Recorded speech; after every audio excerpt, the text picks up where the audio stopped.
Welcome to Archery Talk 101 podcast, your guide to better archery skills. We'll bring you the latest tips, tricks, and expert advice, but that's not all. We'll also have interviews with top archers and industry professionals and reviews of the latest gear and equipment and much more. Doing this. Hi, my name is Roy Recording in Canterbury. progress. Yeah, we're recording. My name is Roy Canterbury, and I'm going to be host today on Archery Talk 101. And we have Katerina on the line. I'm going to let her introduce herself and tell the audience a little something about her. Welcome to the show. Hello, Roy. Thanks for inviting me. So I'm Katerina.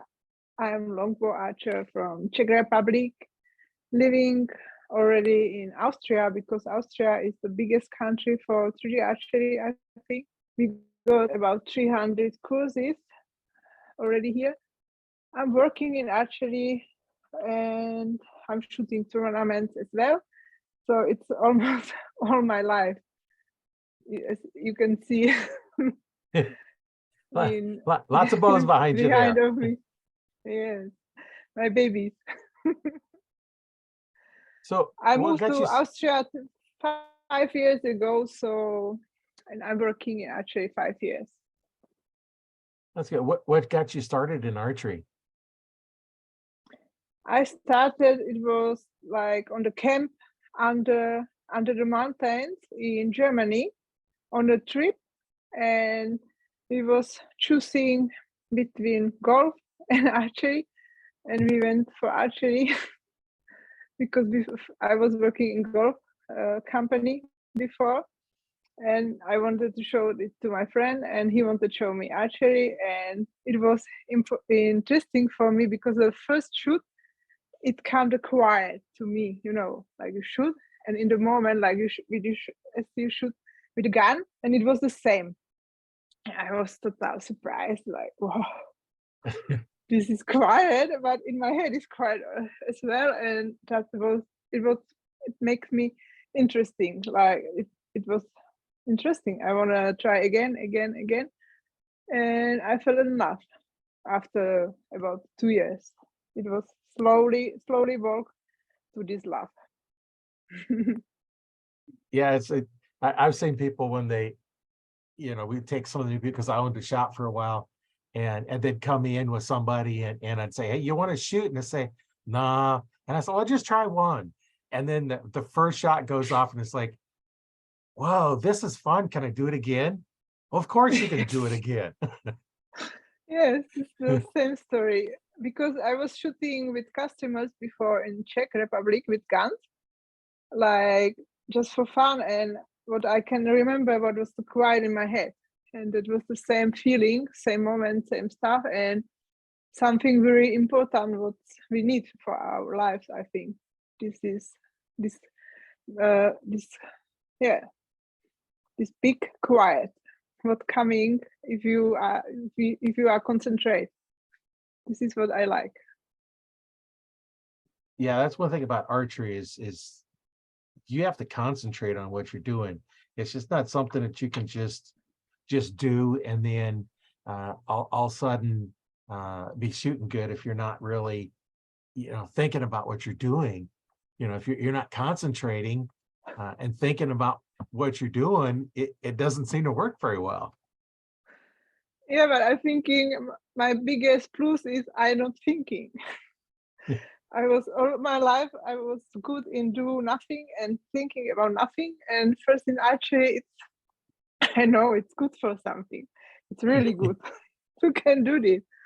So I was a problem child because I was thinking about nothing. I was always watching in nothing, and I didn't know for what it is good. But now I know it's good to be a good archer, like to have your head or your mind. There is nothing in, only the moment, only this one point, and this is what making me exciting.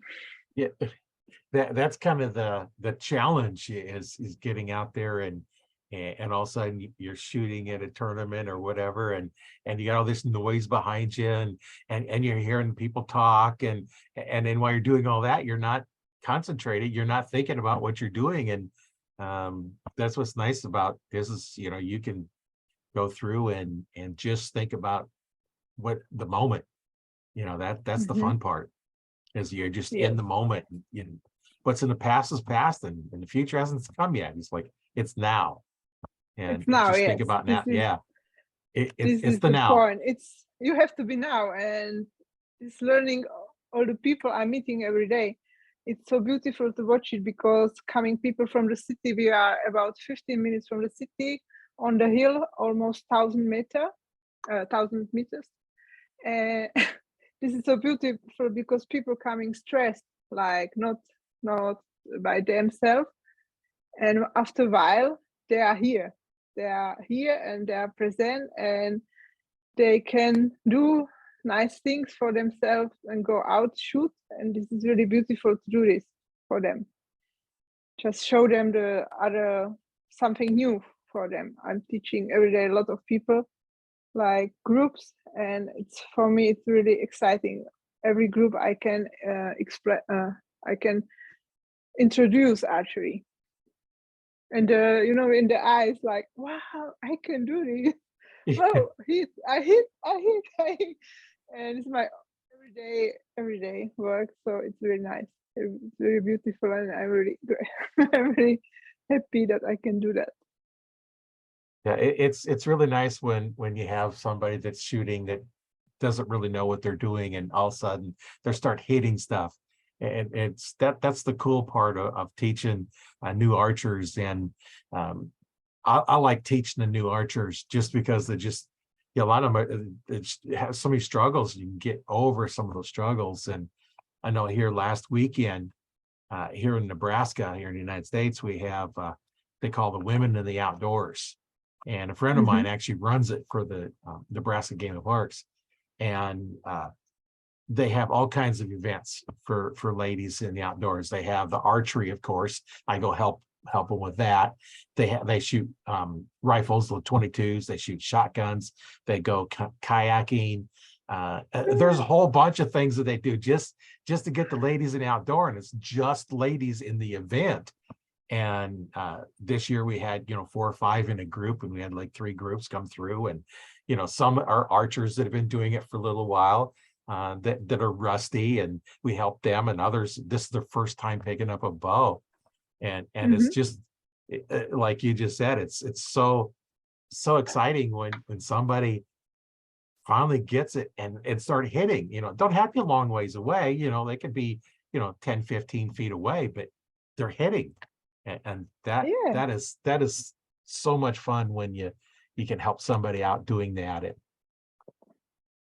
Yes, but for me, it's now I have to choose between these good feelings and tournament feelings, because that was the biggest feelings in my life. Like if the big quiet coming, if you are in your own bubble and in the flow, and I have to choose between these two stuff, because if I'm working, I cannot shoot tournaments. So I I I love it, but I miss a little bit to shoot these tournaments. It's very very very nice and interesting also to be all day concentrate and going with the good archers and shoot this day. So I can say my problem is go to tournament or teach people. I got really nice problem and always good people. Yeah, it's really beautiful. Archery changed my life, and I'm thankful that I met this. That I choose to go to archery and not golf again. So what tournaments have you been in? Yeah, I'm in break this year because of some health stuff, but that was for a little tournament here in Austria. The last in winter, it was in the hall, like target shooting by about archery. I think. I hope. I think, and that was the last one. And before it was about, I don't know if you know it was archery and EFR. It is the different distance. One is shooting till 30 meters and the other one till 54 if you're going 3D. And I'm shooting almost mostly the EFR. So I was on some tournaments of this, like nation, also Austrian championship, Czech championships, some European, and one I was in America, and I won the world championships in America, in USA. Oh, that was cool. What year was that? This last year? Or? No, last year, no, because I was working, like I told you, that was 2009 to 2019. Last year it was in already next one was last month in Finland. And last year we had a European championships in, it was Frankreich. Yes, but I'm going next year again. So I made a break because of the work, but I'm training for the next year. I can't wait to go again. Well, it's nice to be able to go back and do it again, and you've been out of it a little bit, and go back with a rejuvenated enthusiasm for it, and you'll do good. And meet the people, there are a lot of interesting people I met, and they are always in my memories, and I miss them. I want to meet them again. Because, for example, if I went for the operation, I was thinking about these days with these girls with the big archers, and it was super to me to stay strong for the operation. So it's really nice, and I'm missing the people. Yeah, that's kind of the common theme I'm hearing from all archers from all over the world. That it's just a big group of friends that are getting together. It might be from different countries, and may have a little bit of a language barrier, but there's ways to work around it. And yeah, there's way for us archers to communicate one way or another. And the people who going there in UMed, they are always doing something in the free time. Like it's amazing how they manage to shoot, and the technique, and how strong can they stay concentrated. And this is amazing for me just to watch it and be part of this. I miss it really a lot. So what's been your most memorable event you've been at?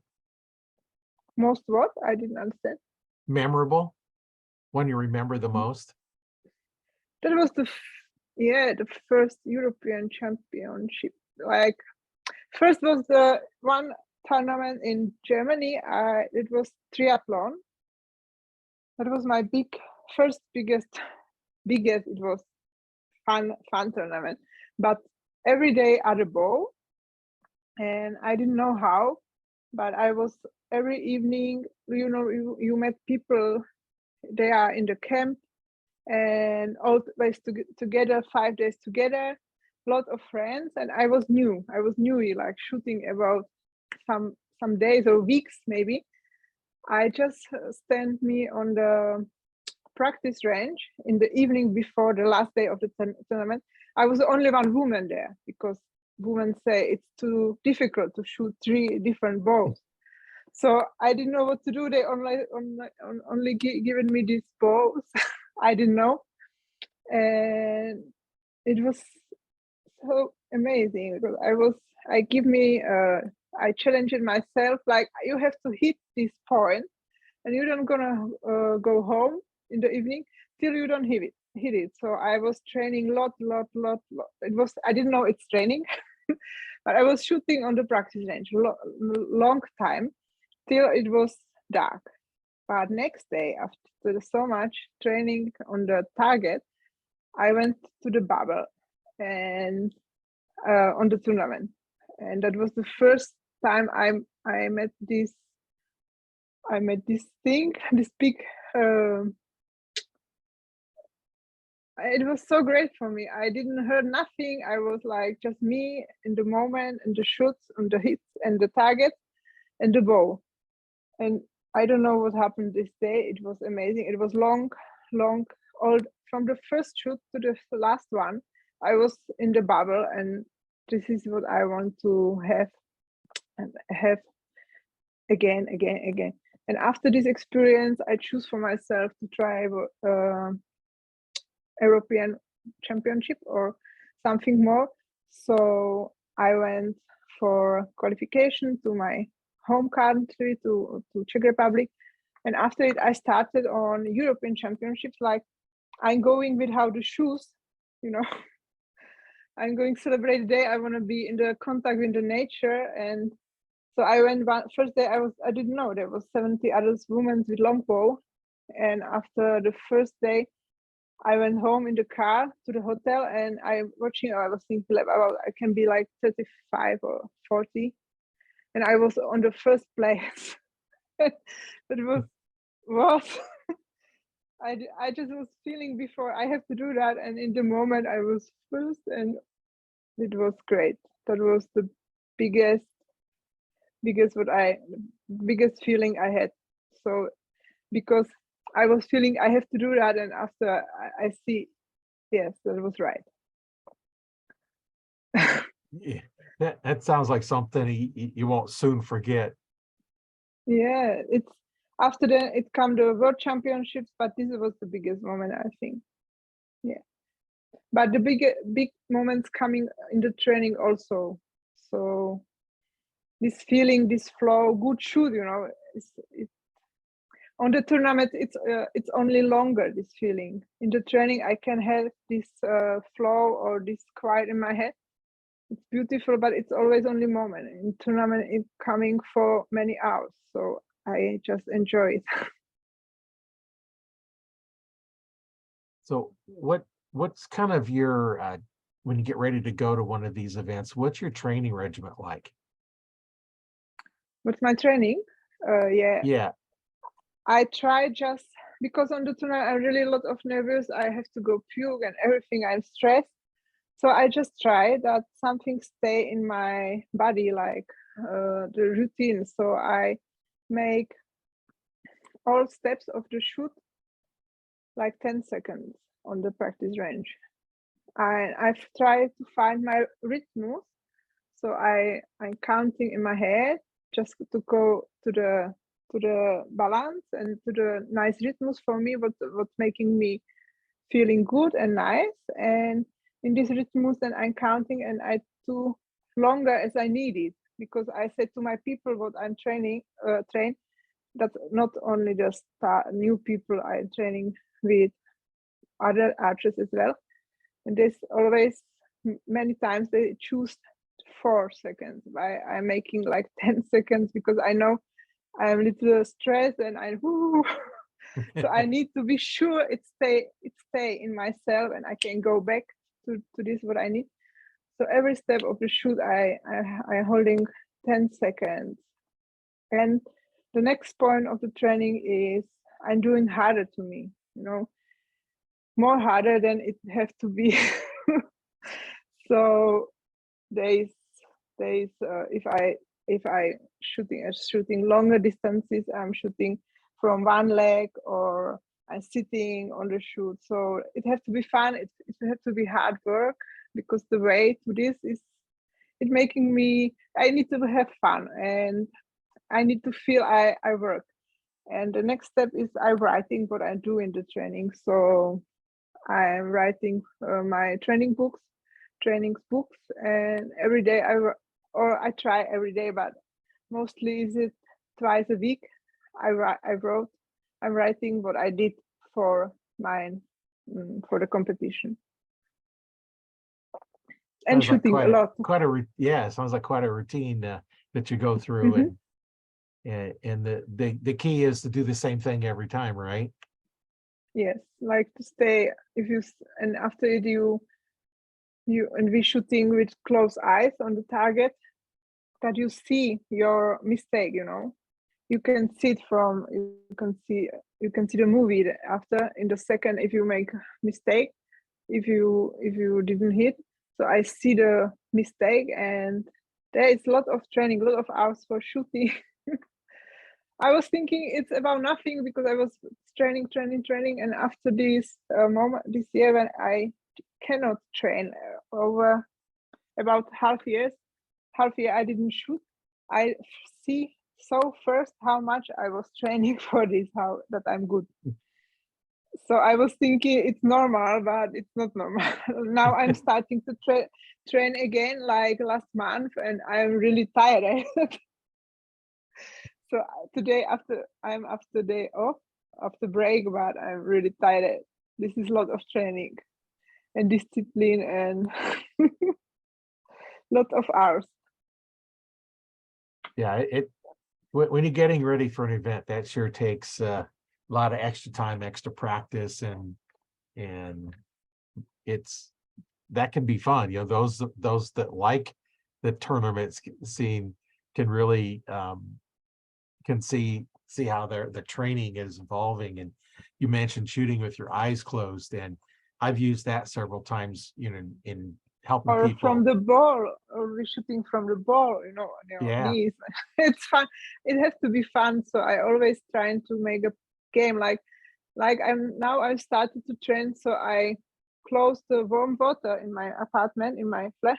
I go into the gym, you know, to take a hot shower. So it's always like game for me. I just only try to have fun in everything I do. So it's I have fun always. Yeah, But you I'm got hard to myself. But I'm hard to myself. yeah, you got to have fun, and that's what some of the targets they have out.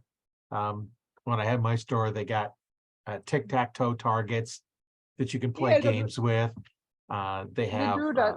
darts and stuff like dart boards on paper, and they have decks of cards on them, all kinds of stuff. And you know, it's nice, you know, like playing the tic-tac-toe. You got your 5 arrows, and if you want a spot, you got to get closer to the center, which means, you know, if you don't, then you just wasted your one shot. And you know, those are fun. And I know the one range we went to once in a while, they'd take a vacuum that had a exhaust port on the top. They put a ping pong ball on it. And of course, that don't help for your technique either, but this ball is moving up and down, and you're trying to get it timed where you can shoot it and hit the ball. And, you know, that's because it does not a consistent up and down. It just kind of moves up and down at a random time. And, you know, those were kind of fun to shoot at. Yeah, this is on the start here in Austria. I was alone because I didn't know anybody here, only 2 people. And now after these 5 years, we got good group of friends, and this is a lot of fun if we met us for training. And it doesn't matter if it's in gym or if it's in the archery club or clubs what we're visiting. It's really nice, and this is the important point of the training. This fun on these games. This I see on with the customers in the company where I'm working. Like if I show them a game for wow, this is really important point of the training, that it's game and it's fun. And tic-tac-toe, yeah. Or that, yes, this is really good. We like it. Yeah, that's it. You get those games out, and those a lot of fun to do. And I know when you go with a small group, you know, you and another friend that go out all the time, and you know, the game isn't who can get first in the tournament. The game is who can beat the other one, especially if you're both fairly evenly matched. You know, one week you get it, the next week he gets it, you know, the other person gets it. And that's kind of the fun, where you're just going out there having fun. You know, you Yes. don't care about getting a trophy or not, and you just go have fun and take your kids out and have fun with them. And Oh yes, this is true, and it's really beautiful country, Austria, for live archery, because there are so many clubs, uh, and so many people they are living for this. And I was moving many times till I found my point here. It's normal if you start in new country, but through this on my way, I met a lot of clubs, and there are so many people. They are so working with the children, and this is so nice. If people from other countries writing me and asking me, because I'm working with a bow maker as well. He's from Czech Republic, so I'm talking with a lot of people also from America, but from a lot of countries, and they're asking how it is working here. And this community, what I found here in Austria, is really very beautiful, and it's like, wow, it's really like a new family for me. Yeah, Archery. that's always fun. Is we're willing to help each other out and just improve the sport. The sport's been around for, I think it's 64,000 years. They found evidence of archery back that long ago, and it's still going strong, and we like to keep it going.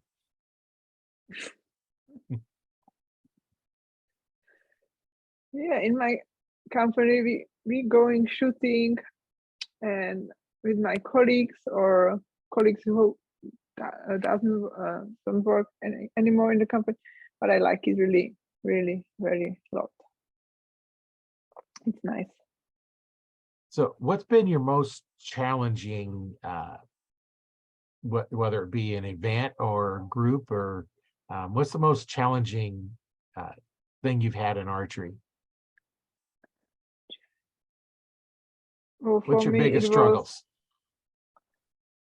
For me it's every tournament, every day. I think it's I'm like blonde woman. I was alone in this country, only to move to this country because of archery. That was my challenge. Like, now I'm living my dream and I have fun, but just to stay on the way, like, that was my challenge.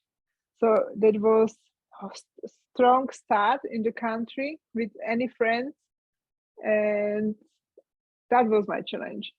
And after I was so focused on this archery, and the one helped me to the other. So thanks this, I get the new life in this.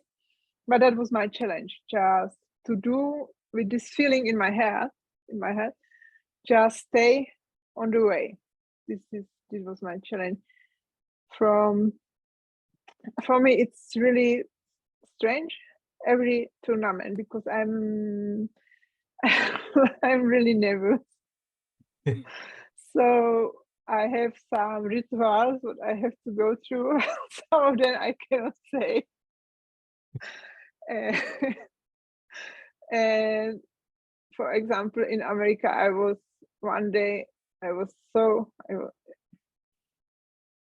it's not about the challenge was after I knew I won the world championship.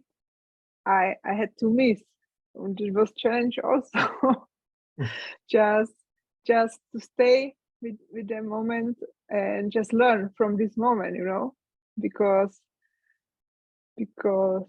yeah, it's 4 years ago, so I have to go back in my memories. Maybe the biggest challenge was after this, coming back to stay good and stay up for the last champions, or for the last tournaments of this from this year. Just because in the moment you are world champion, in change a little bit. People always talking to, oh, it's like you have to, and this to in myself, just to quit from this, you have to I wanna again. That was the challenge. That was big challenge, I think, because this in your head, you have to win because you are a champion. This was maybe a little bit strange, but yeah, I can see how that would be a challenge, winning worlds and then you coming back and now then expects you to do it again, and that would put a little extra stress on you, wouldn't it? Yeah, the stress what I made myself. Yes, expecting for myself, because a lot of people talking from this moment to you, like, it's so easy for you, but it's always the same. It's not so easy. You have to always stay focused and everything. But it was the game in myself, and I love to game. So I didn't know I will do it. I will do it, and I stay in love. I stay in love with archery, and for me, it's every shoot. If it's good shoot, I don't know. It's like that's why I'm going. I'm not going. It's always the other point of archery, just to be outside and have a nice day and be a good person on this day to yourself and to the other. Is the point of what make me happy. This is this day. Yeah, that is always a good part of archery is, you know, when it's outdoors and you can be outside when it's a nice day, and that's always nice to be outside and enjoy it and being with friends and shooting your bow, and it's just so much fun doing that, isn't it?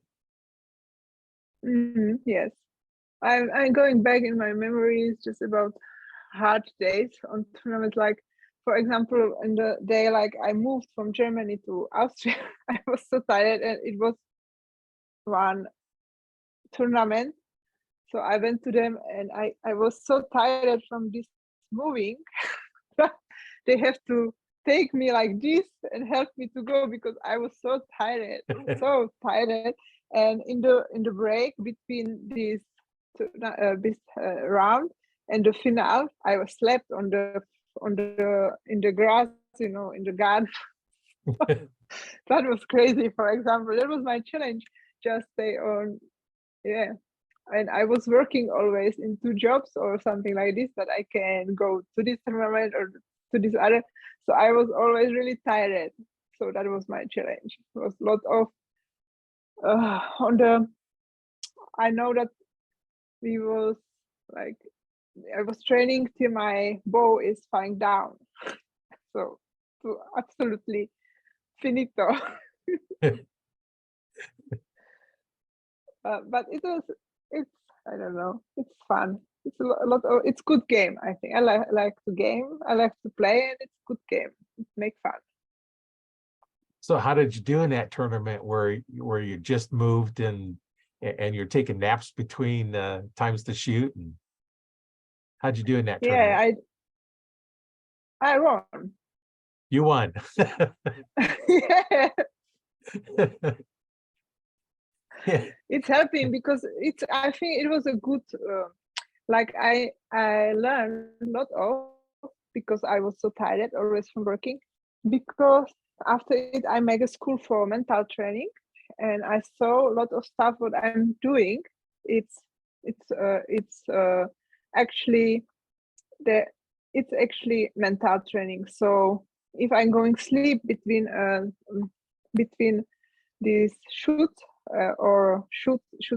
and finals, this is method how to stay focused on yourself or by yourself, or this, or if I once I fell down, like it was a stone there, so I fell down, and this is points what I'm using in the mental training for the archers. You know, this is what helping you your body, and I don't know how is it English, but there are a lot of points what we learn in the school what are important, and I learned it in the life and in the school after I just saw, oh, this is using with this name, people using that many years. So it was for me interesting. It was really learning by doing, and it showed me that I can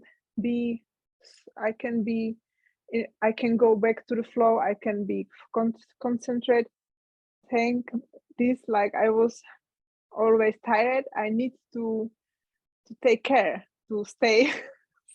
Yeah. So I learned a lot of from the life, and after in the school I just saw, oh, this is this and this is this, and it was really interesting for me. Yes. Now I try just found the right words, but it's it's German language. English you can forget it. But I just try to find these words in German and give it to the other people, because it helped me a lot. So, and I got many techniques how you can get it, but I just didn't know I do that before the school. it's really it's just interesting. Oh, I hit the wrong button here. I hit the pause on the recording. I'm like,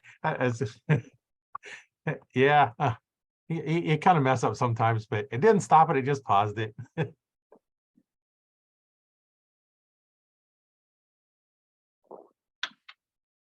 Yeah, There are so many moments what I try just learn from them and give it to the other. yeah, that's when it's nice that if you speak multiple languages, especially over there, you kind of need to. Over here in the United States, a lot of us, we speak one language, and I speak English, and there's a few words I can still understand in a few different languages, but you know what? I use Google Translate when I don't understand. Yes, Yeah, it's one way I've done that.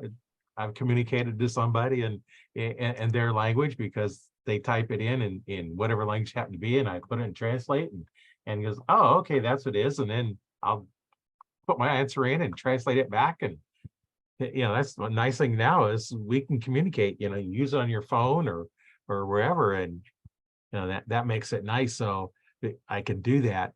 And because that over was here we really don't learn multiple languages like you guys do. for me. It was really interesting because I learned archery in German with German language, and after I went for the qualification for Czech Republic because I was shooting for Czech Republic.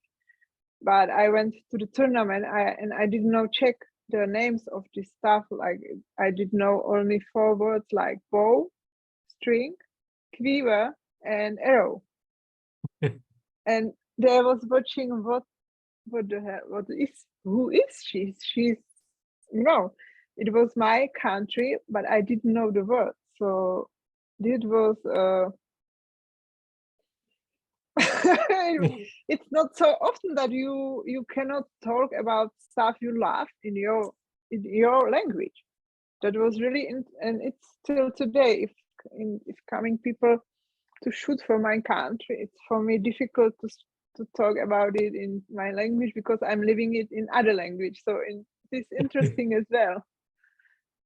Yeah, that is kind of interesting. You learn it in a different language than your native one, and now you've got to translate it. How do you translate it and get it across? And that was interesting experience for me. So yes, but now yeah. I'm shooting for Austria, so it's easier. Yeah, problem solved, right? It's really beautiful place where I live because it's close to my country, and I'm also trainer for Czech language here. So all places where I was living till now, I was always just from other country, But here I'm neighborhood, neighborhood. Like people want to learn my languages, so it's a beautiful place. But Czech Republic made lot of last week it was World Archery Championships like targets, and one of Czech archers won World Championship, and she's with Olympic, and she going to the Olympic Games. So last week it was really well for Czech Republic. Yeah, sounds like it. It's a small country. We got only six ranges in our country, and here Only in Austria 6. it's 6. In here the same big country, the same stuff, so same big. So it's 300. So Oh, wow. it's crazy. It's really unbelievable how it works here in Austria. Yeah, two countries about the same size. One has 6 ranges and the other has 300. Yeah.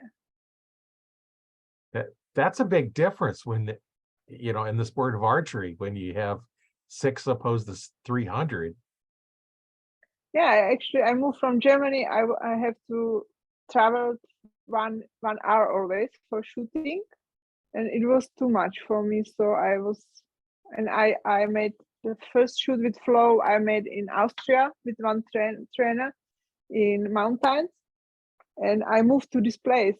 So in the next village from this place, but I didn't know it's so big, so good, so strong. But it's really good. It's perfect country for archery. Yeah, it sounds like it. That's when you have that many places to go shoot, the Yeah, level of archers has got to be really good because that many people doing it, there's yeah. somebody you can learn from every day. And like in the times like in the last 3 years when everything was closed, it was really big boom in archery. So many people started because it was almost the only stuff you can do.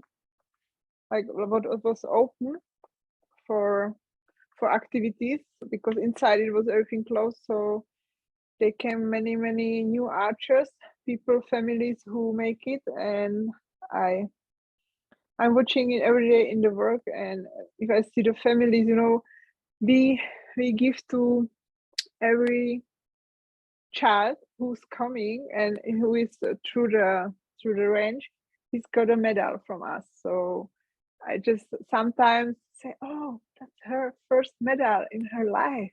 And Yeah. it's so beautiful.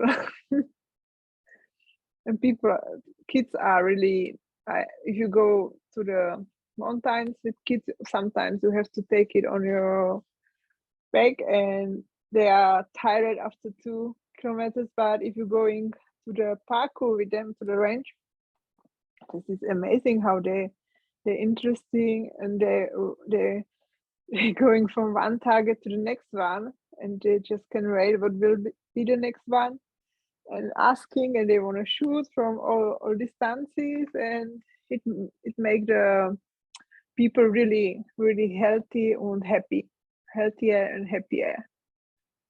It's Yeah. really nice. When you take the kids and they want to just keep going and going and going, Yes, and when they're not doing archery, it's like, I'm tired, carry me,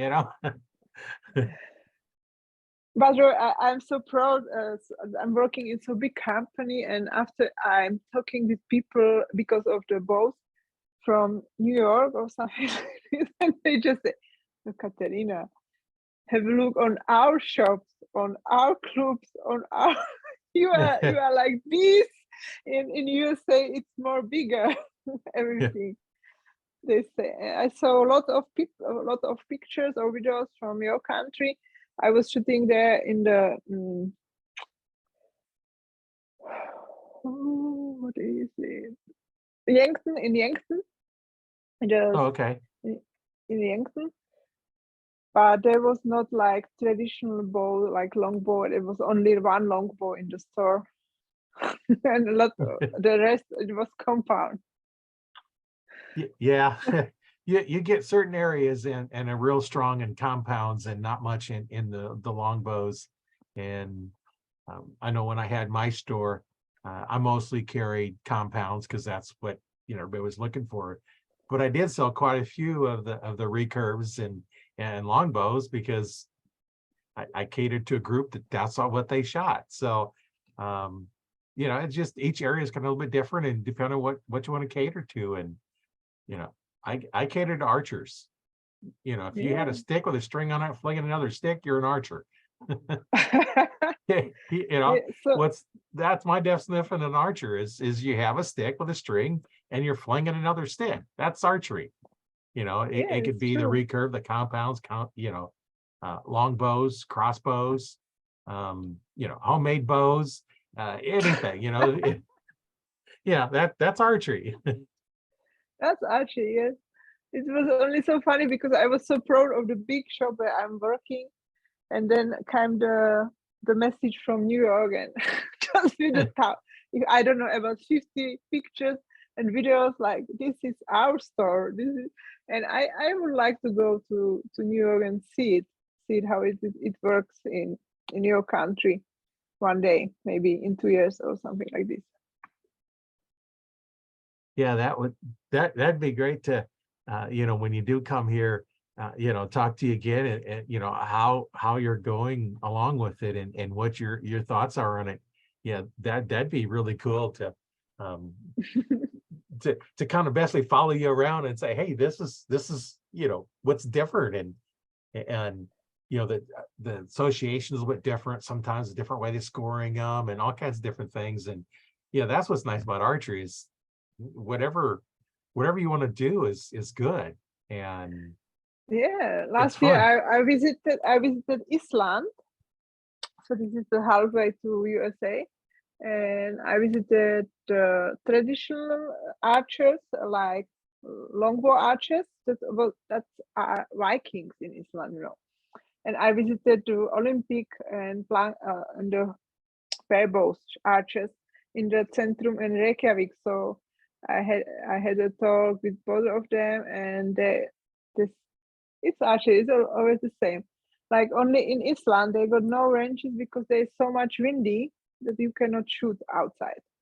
It's always only 1 day competition or like just for fun. What I visited, it was a Viking festival, and we was shooting in the stick bows, like really old traditional, and or they are shooting on the targets in the hall.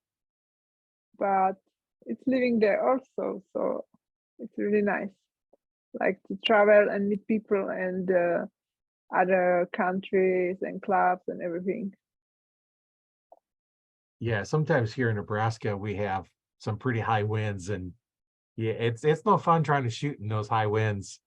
It just makes it really difficult. And that's what's nice about normally early in the morning, it's fairly calm. So if you're gonna Hmm. go out to tournament, go early. Don't go in the afternoon because sometimes it gets windy and hot, in the summertime. It can get really hot and humid and yeah, not a lot of fun, but it's still fun. They in Austria where I started, where I had the first shoot it was in the mountains, and there is about 3 meters snow in the winter. And in Italy there are some clubs that are open only in summer because in the winter is a ski, so there are a lot of snow, and it's really nice to traveling with archery and just visiting the nice places in mountains. I like it a lot. Yeah, when you have a lot of snow on the ground, it makes it real tough shooting your bow, unless you're on skis or One, snowshoes. if you miss your arrow. So with a wooden arrow, it's not so easy to miss it. We made 100 challenge. That means 100 targets in 1 day in winter, like 15 kilometers to bow and 100 targets. That was the challenge in my company. So in the winter, some people went really, really sick after this challenge because sometimes it was not nice day, lot of bad weather, but it's crazy. It's it's yeah, it's good. We're shooting by all weather. It doesn't matter. On the championships in Germany 5 years ago, it was in June and it was in the mountains. As it's mostly in Europe, it's in mountains. The big championships. If it's here, because in the mountains you got a lot of hotels and places where the archers can meet. And it was 1 day. It was 1 degree, almost snow, raining all day. Next day it was sunny, really hot, and next day it was raining again. So if you with the people 4 days shooting this tournament, you get close and you help each other because sometimes it's really crazy. We got a crazy weather now here. Yeah, it sounds like some of the weather we have here in Nebraska. You can be in a t-shirt that afternoon and blizzards that night, and you just never know. You got to be prepared for everything. And I've had that where I'm wearing t-shirts in the afternoon, and by that next night, you got to have your winter coat on because it's you know freezing and Oh, really? Yeah, yeah. Yeah, not normally, but there's several times when I've been in the afternoon in t-shirts, and by that night we got freezing sleet and snow, and anywhere from t-shirt weather drop, 40-degree temperature drop. Yeah, it's momently it's really crazy weather here. So it was hard. The last 2 days it was hard, and it looks better. So we hope it will be better now. Like Yeah. summer have to come. Summer have to come again. So what's the worst weather you've had to shoot in? Minus 17 degrees. Like it was terrible. It was in Germany, winter, and I was shooting some tournaments in winter, but it was on the start when I was new and it was really cold, minus 70 degrees. So I tried to shoot with these all big gloves from ball, but it doesn't work because the arrow is like to the right side. So I have to shoot without it, and I didn't have this warm heater. So it was really terrible. Yeah, it sounds like it.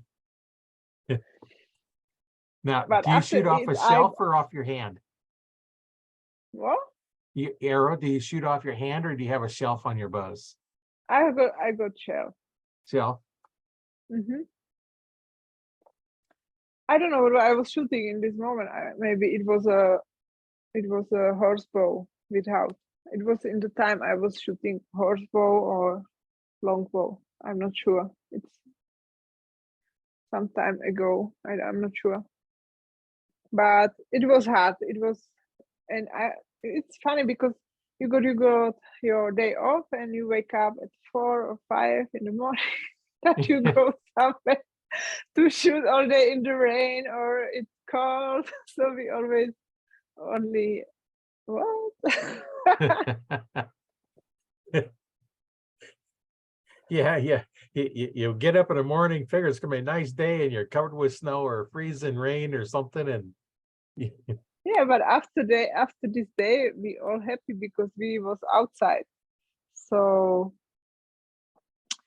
once we make a crazy training, it was raining so much, so I have to ask the owner of this club. She gave me her stuff, like everything because I was done. We should buy all weather. I got now my birthday, so I always going shoot, and always it was in the mountains, and it's always raining. Every year it's raining a lot.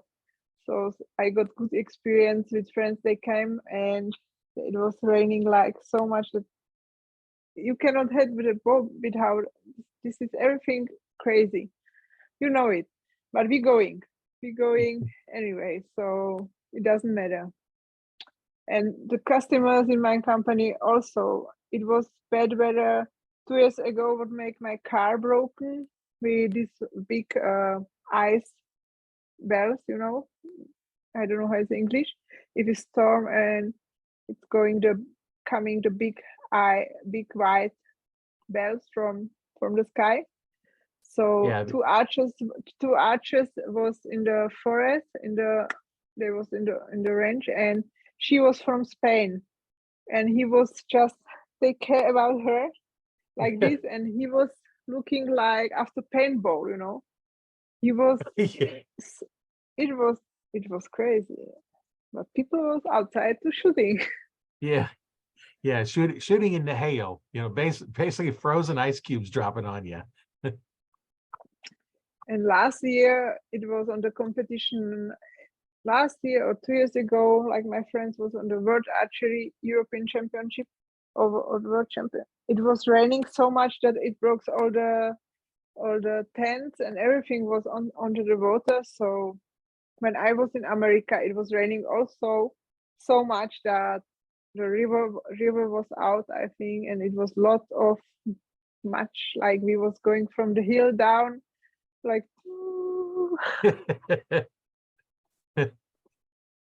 Yeah, So we have, if you archer, you have to be redy for everything.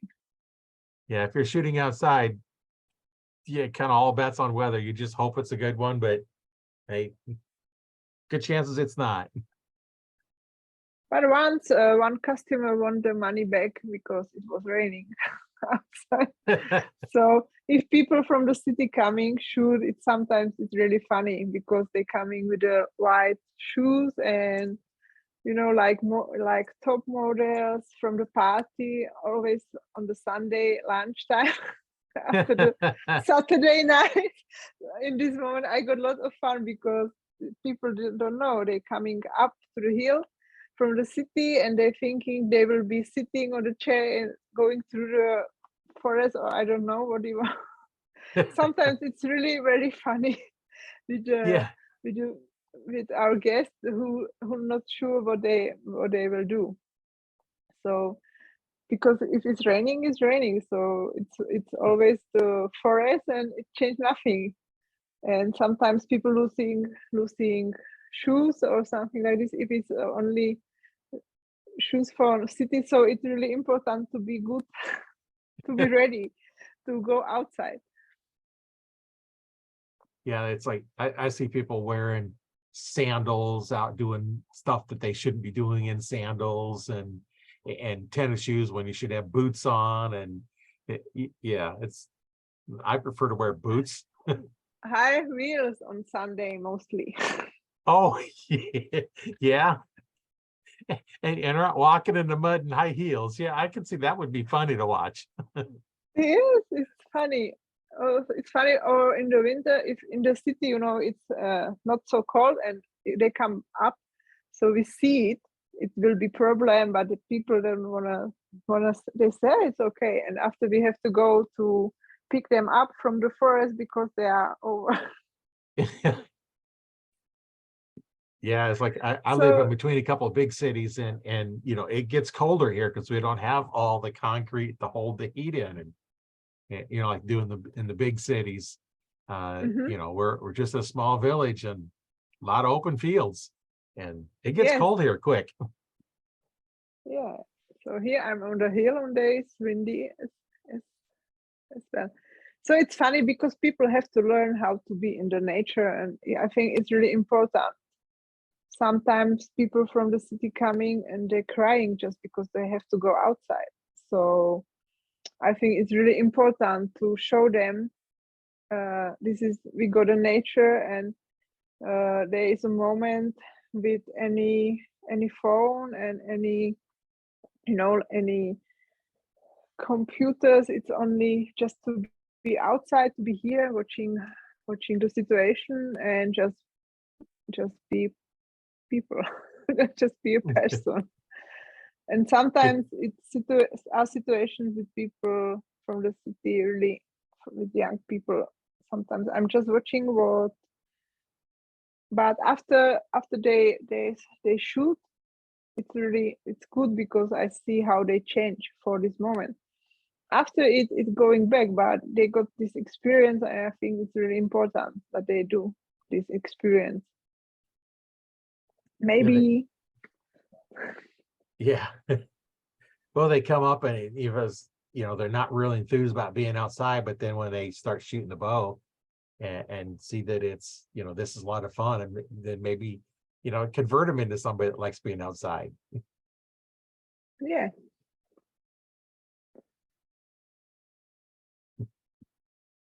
Yeah, that's kind of interesting, how you're, shooting in the rain and everything else is, you've had to deal with that. And I've had days where I went out hunting and it was supposed to stop raining and it didn't stop raining and it didn't stop raining. And so we decided, well, we're not going to hunt in the rain anymore. And so we started leaving.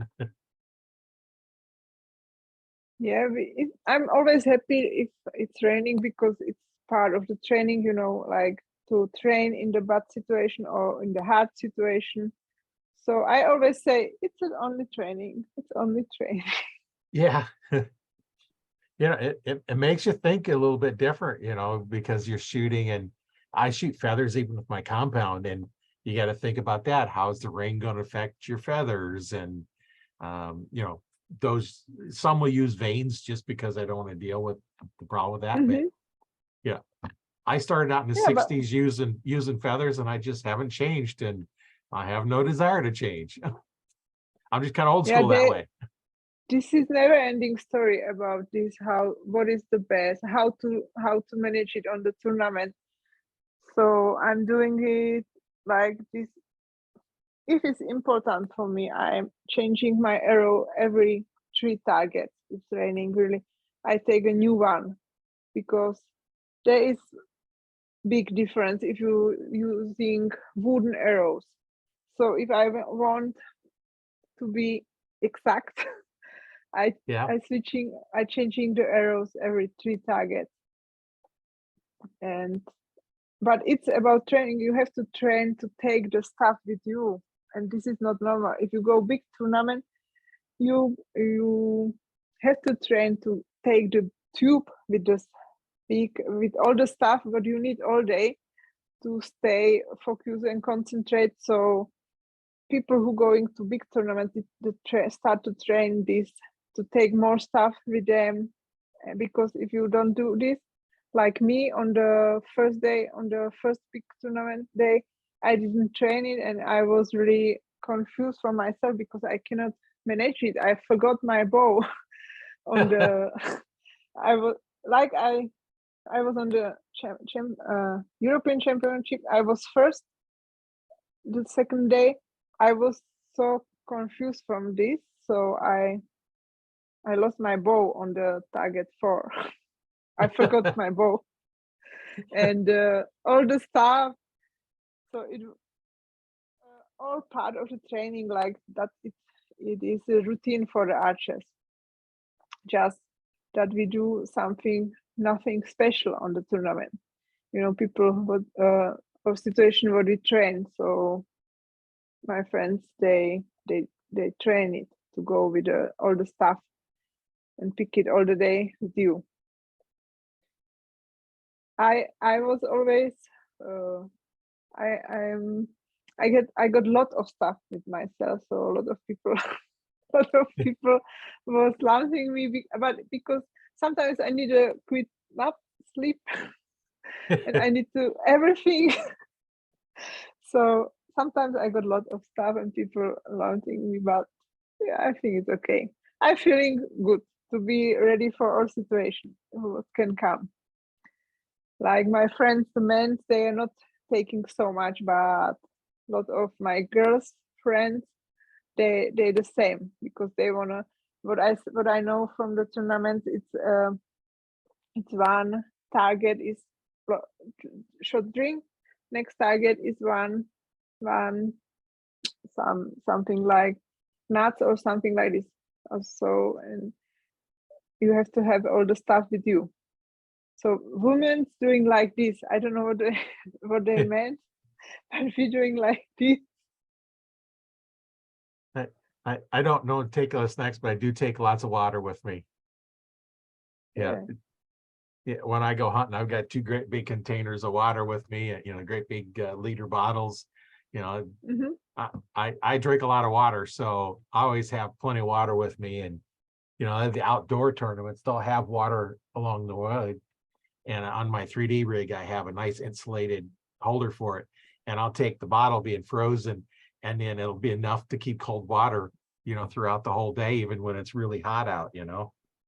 Yes, because sometimes in is the organization not so good, so you're missing water or some, and you need it for you. I'm eating cucumber. It's the name of this English. So this green cucumber, I eat it for the before the tournament, making Yeah, it's good for my body. There is a lot of water in as well, and yeah, there it's is. good. Yeah, there's a lot of water in cucumbers. Yes, this is my tip for everyone. Before the tournament, one cucumber. One cucumber before you start to give you plenty of water and a little bit of food, and makes you drink plenty while you're going. And, you know, around here we can have, pretty high temperatures and high humidity, and just being outside, you're sweating. And, to be outside for, 3 or 4 hours at a shoot, yeah, you definitely got to have plenty of water. And fortunately, last time I went to an outdoor one, they had plenty of water stations along the road, along the path, but still, by the time I get to one, I need to fill up because I've already drank it all. Yeah. Yeah, if it's too hot, it's dangerous also for the bows. So this is a big point of if it's too hot.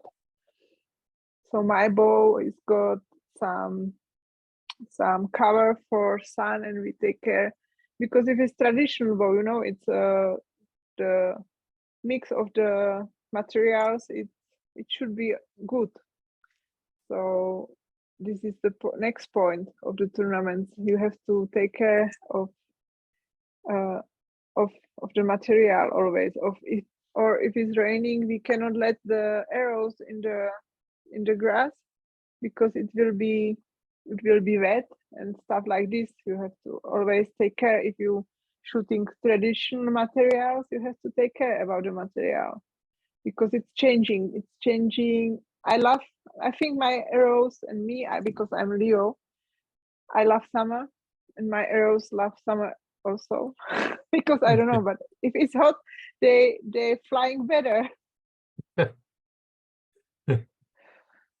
So yeah, there are a lot of stuff we have to take care about.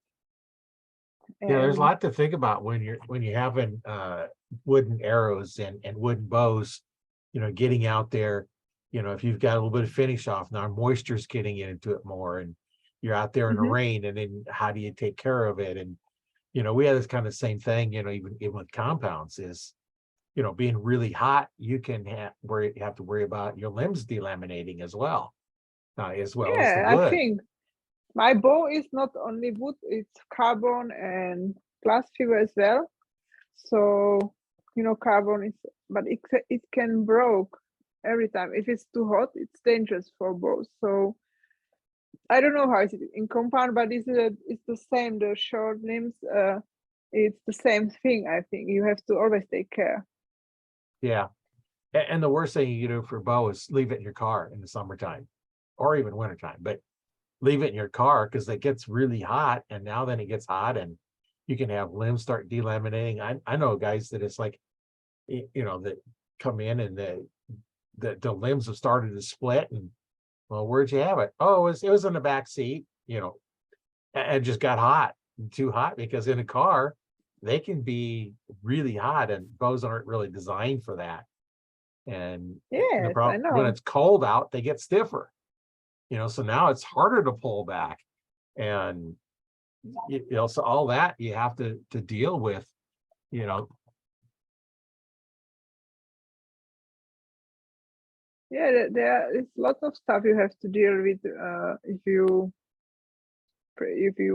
yes, always take care. Or once in Italy, I was going down. I don't know where is it, but on the street, there was one stone left, and I was like skiing on my bow.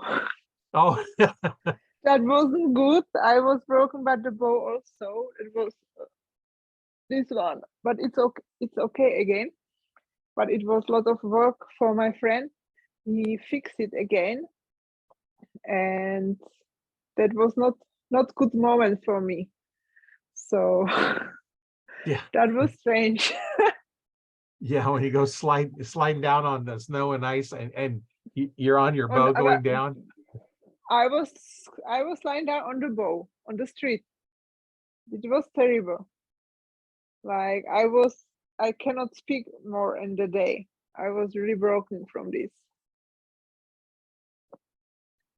But it was fixed and everything okay. But after 2 days ago. Yeah. So I don't know if something like this happened to you with your bow, but this is not good if you got something like this. Yeah, that's you always got to think about what you're going to do with your bow. And I know on mine I have a sling because I don't hang on to my bow when I shoot. and there's, if I'm up in a tree, hunting, and I'm bending down and I'm shooting because I don't hang on to my bow, if I need to sling, otherwise it'd fall to the ground. And fortunately, I haven't done it yet. But I did have one. I was shooting another bow, that one in the store, and didn't have a sling on it, didn't think about it, and almost dropped it when it shot. Just because I'm not thinking about it. It's like, that's the last thing you want is a compound bow hitting a hard floor, because what's going to happen? Normally it's going to bend the cam. It's going to fall right on the cam or right on the side or someplace. And yeah, you gotta be careful with them, and take care of them, and check them out. That's one of the things that always check it. Yes, this is the really important. Also check the material. And I have to say thanks, because I always saw if my arrow was broken. Till now, I always check it. Sometime on the start, when I was like 5 years ago, I didn't check it so quick. So if the wooden arrow is broken or starts to be broken, it's always flying high. Sometimes you got 2 or 3 miss till you check, oh, maybe it's something wrong with the arrow. And mostly if you're too high, it's after you can see this is broken. This is broken, the arrow. So you have to check your arrow after every single shoot. So sometimes I was on the start, I loved a rainbow, so my arrow was different, and I was loved them, and there was only the men's in my around. They was just didn't, how you do that? There's nothing same. How can you shoot it? But the truth is, I got arrows what I get maybe 6 or 7 years ago for night shooting, like in the dark, and I can shoot with them with all my bows. It doesn't matter if it's recurve, longbow, if it's horsebow or something else. I shoot these arrows, and one of them is always good. I got 3 of them, and there is not. I was shooting with, I don't know, I don't care with which one bow. There was what they gave me in the hand. So all of my bows, they got different grip. I don't care. They give me what I have to shoot, and I am shooting in also with the arrows. But if it's an important tournament, it has to be everything the same. But yeah, if it's only fun, I don't care. It's only fun, and it's fun if you got like more colors and everything. I got fun, and this is important for me. So I was really pissed off, sorry, if I have to make all my arrows the same for the big tournaments, because it's not so much fun. Like I like. It was not good for me for the start. This was a really big problem for me, to have all arrows in the same design. For me, it was important to have fun with this arrow work and everything. Yeah, it's kind of strange when you're out there shooting and all of a sudden something's not going right, and you're not sure what's going on. I know I had a time when I was shooting, was when I was shooting aluminum arrows. Aluminum arrows are perfectly straight, new, and the more you shoot them, the more bent they get. Well, I was shooting, and I'm like, why am I getting 5s on these targets? After about the second or third one, I took and spun the arrow, and it was bent.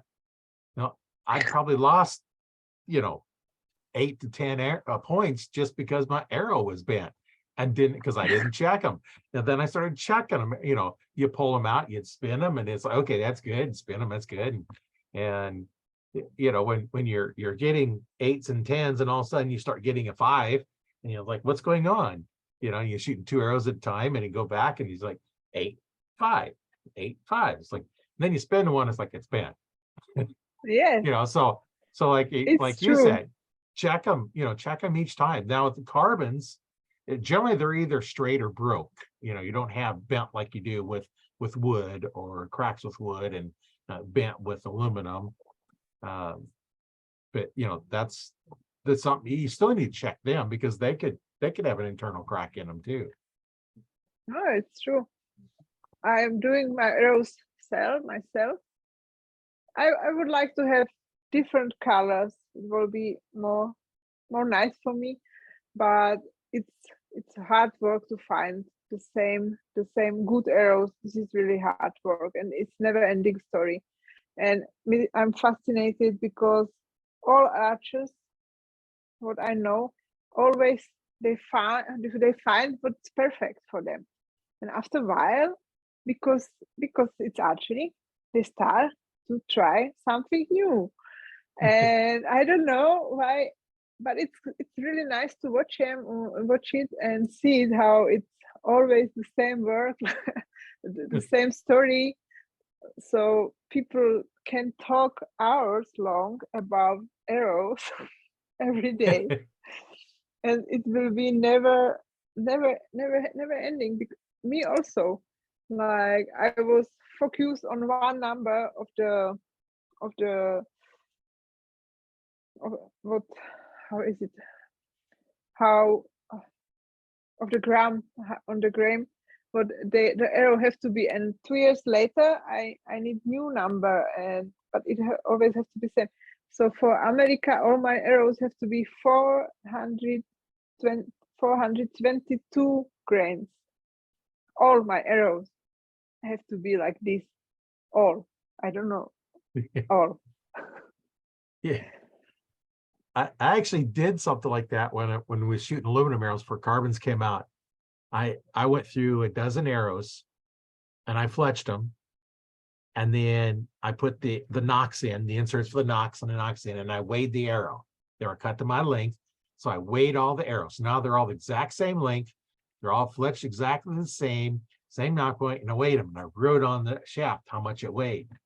And then I went through my tips, because when I'd store, I'd buy them 100 bag at a time. So I went through and weighed all my tips out that I needed, and then weighed the inserts, put them on there. And I'm filing the insert down to get it down to the same weight. I got a whole dozen arrows within a half a grain. The min to the max was a half a grain. A lot of work. But you couldn't get them any closer to the same weight, because No. I was less than a half a grain between the min and the max, but did I see any difference? Not at hunting distance. At 20 yards or less, I wasn't going to see any difference. But being an engineer, I wanted to do it. I'd never do it again, just because it was a lot of work, for not much gain. And, somebody wanted me to do it to the arrows. I'm going to charge you more for the work than it is for the arrows. Just Yes. because the amount of work it takes to go through and weigh everything out. And now I take my arrow, I got it fletched, I screw in a tip and done. I don't worry about it, because, in a bag of tips, they're going to range anywhere from probably about, 95 to 105. This is going to be the max range, but most of them are like 98 to 102, at 100 grain tips, because they're not matched grade or anything. This is just a bulk bag of 100, 100 grain tips, or whatever the grain happened to be. So it can be done. It's not really worth it, in what I do, but I can see, somebody's trying to shoot long range. Yeah. Now, if there's 5 grains different between one and another arrow, that could make a big difference in the speed of the arrow, the impact point. This is perfect. I love this game. And now I'm on the point that I'm going back to, because I used oil. Yeah. 3 years. Yeah. 3 years and almost 4 years. And now I'm starting to use the, I don't know how this word, but I'm painting crestings also and everything, and I love it. I love, always I'm going to knock my arrow, I'm in love again. So it's momently it's really important, but it was 3 or 4 years I didn't do that. But now it's important again, and it's a lot of work, but sometimes it's the day I want to do that, so I do, and after it I'm months long happy. Just every day I can touch these arrows, I can take it in my hand, and I love to watch them and shoot them and just pick them and everything. So Yeah. I think for me it's important, the colors and everything, it's really important for me. So also my bow maker make me one bow to my clothes. So it's in red and green and yellow, just to my lovely dresses. So that have to be good, perfect. Well, and the nice thing about, cresting your own arrows is, what pattern do you want?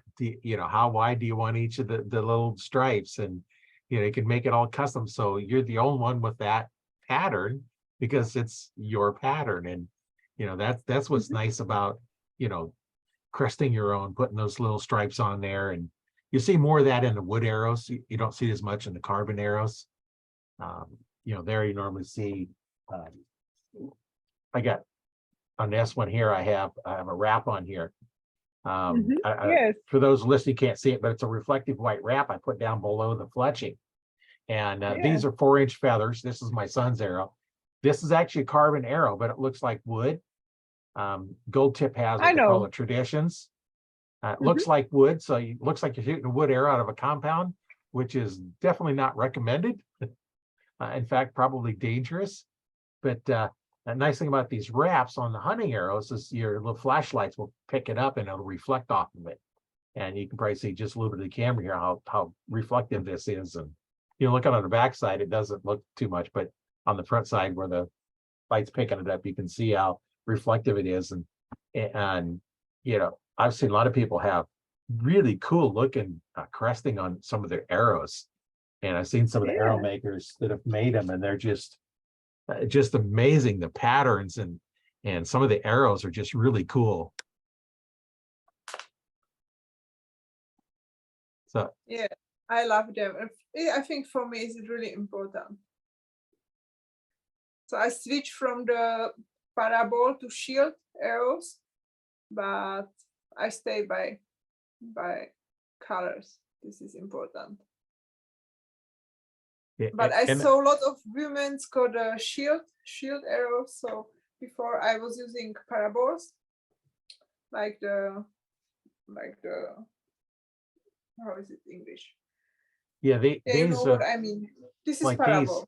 yeah. And then there's the shield cut. I don't have any real handy, but they're a little bit different. They kind of curve up and come Yes, to a little more of a yeah. point. So now And I got them. But this is the only stuff I changed on my arrows since I on the start there was if till I started to shoot the big tournaments like national championships and something like this. I was shooting more traditional and horsebow and stuff like this. It was longer and different. But from the point I started to shoot longbow, I stayed by the parables tree, by the parables, and now I got a shield. Yes. a little bit different style. They're probably going to fly just slightly different, but you just got to figure out what works best for your bow and try them. Yeah. We use a 3-inch, 4-inch, 5-inch. I know the Each, one yeah. group of traditionals, they use a lot of 5-inch feathers.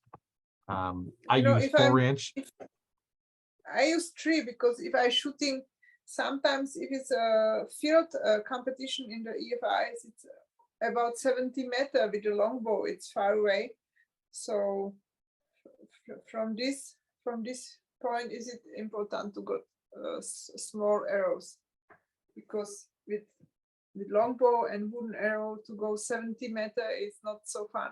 It's not so Yeah. easy. Well, and feathers provide more drag than vanes.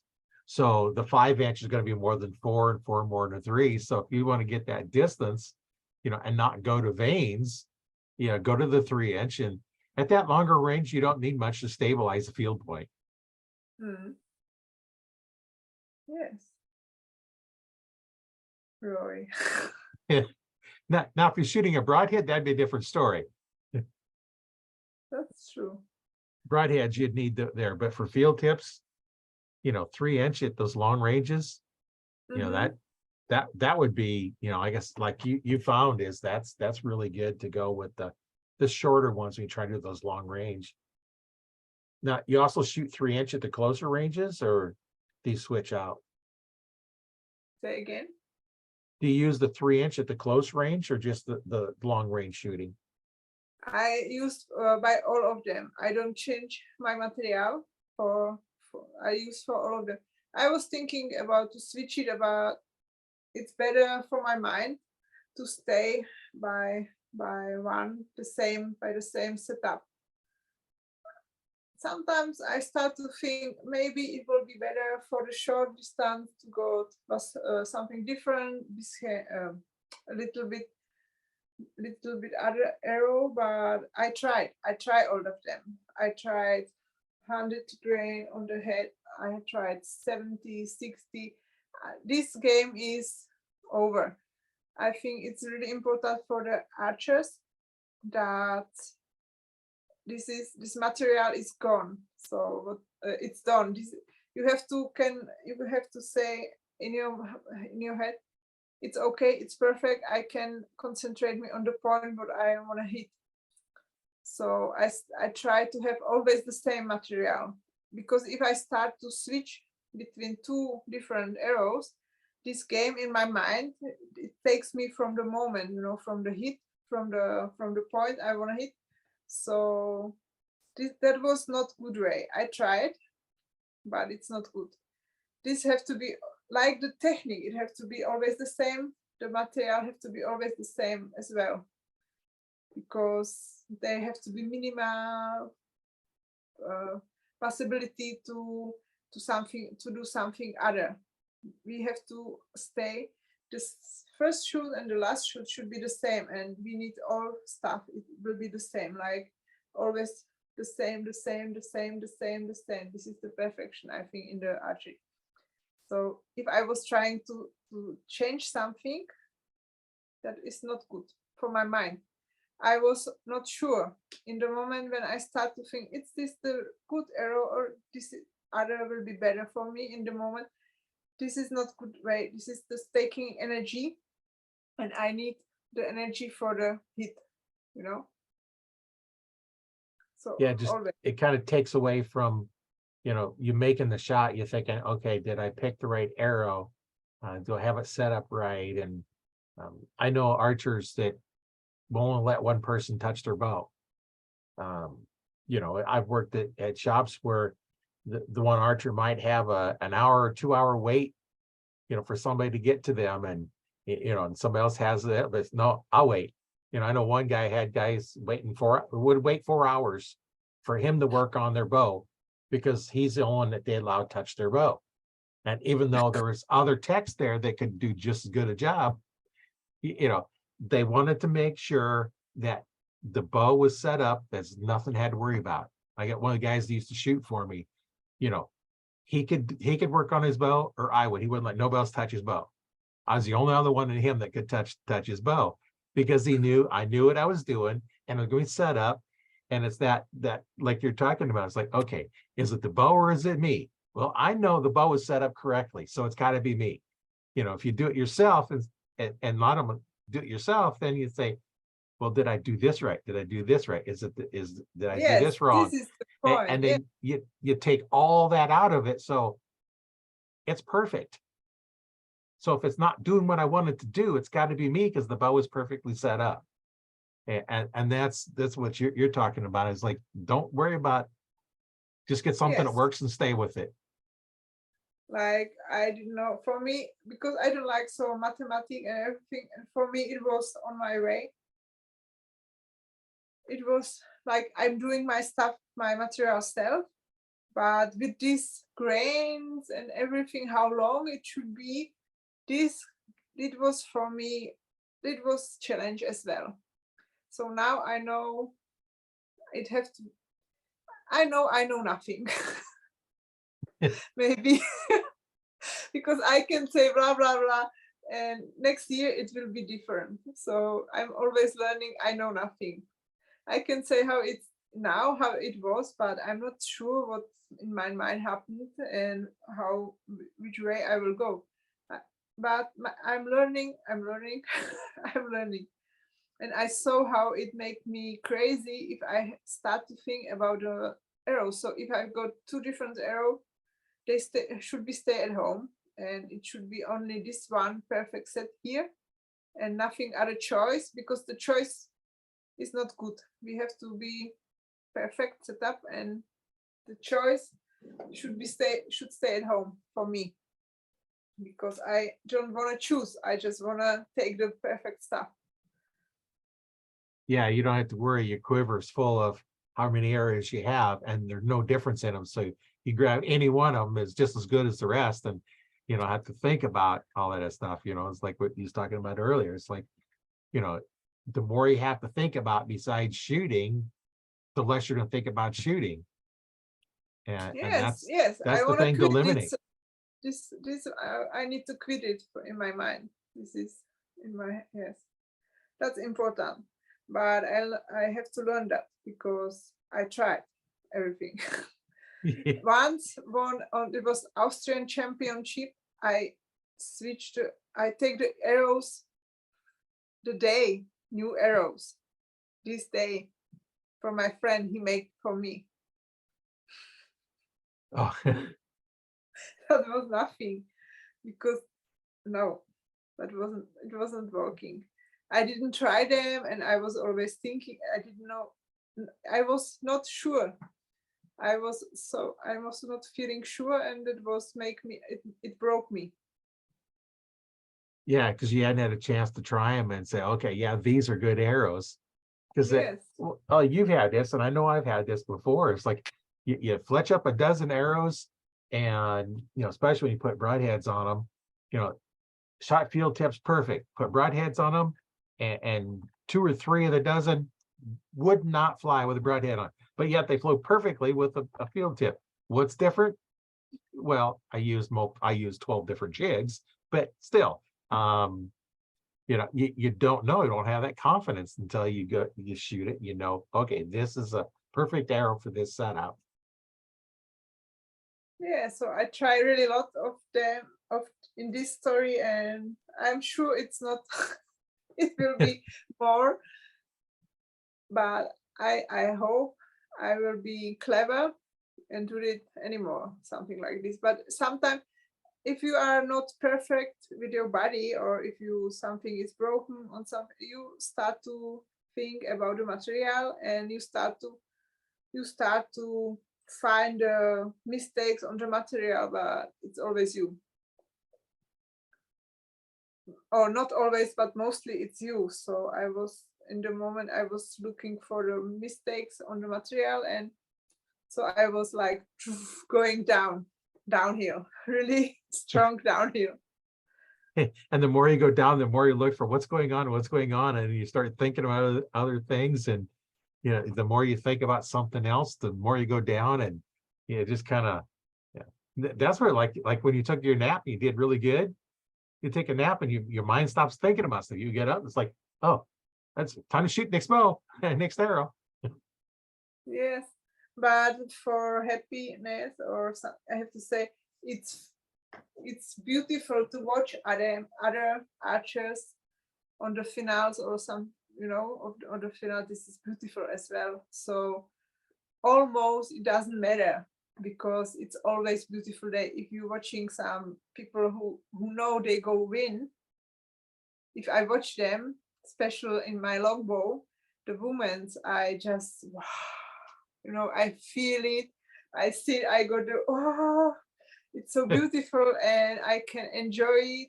It doesn't matter if it's not me, because it's always nice shooting, and we can enjoy the nice shooting from the other as well. So it's, anyway, it's beautiful. Yeah, it doesn't definitely is. It doesn't matter who is, but of course, if I'm in the bubble, and if everything is perfect, and I got these feelings, and but if not, I can enjoy, and I got big feelings with the good archers as well. So it's really nice to be part of them, or of the community. Yeah, I know there's times when you're doing something and, no matter what the sport is, whether it's archery or something else, where Yeah, you just kind of get in the zone, like you say, you're in the bubble. It's like, okay, everything is working right, and you're not thinking of anything else. It's just everything you're doing is just like you planned it. Like you practiced 1,000 times, everything's working, and it's that feeling you get when you're in that little bubble or that zone. It's like everything's working right, and staying in there is the fun part, because then you get you're experiencing that, and it's like, oh man, this is a great day. And then um you know hopefully you don't follow it up with a day where nothing's working right. On those days I just quit shooting.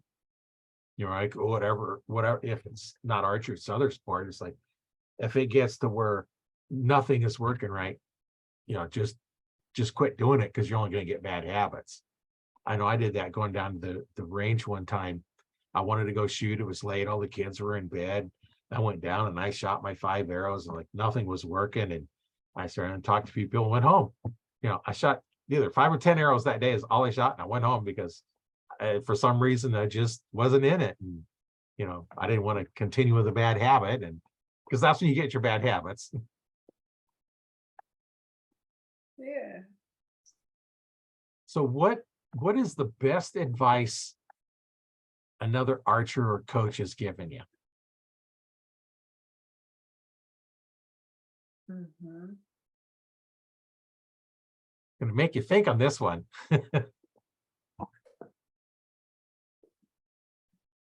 So yeah,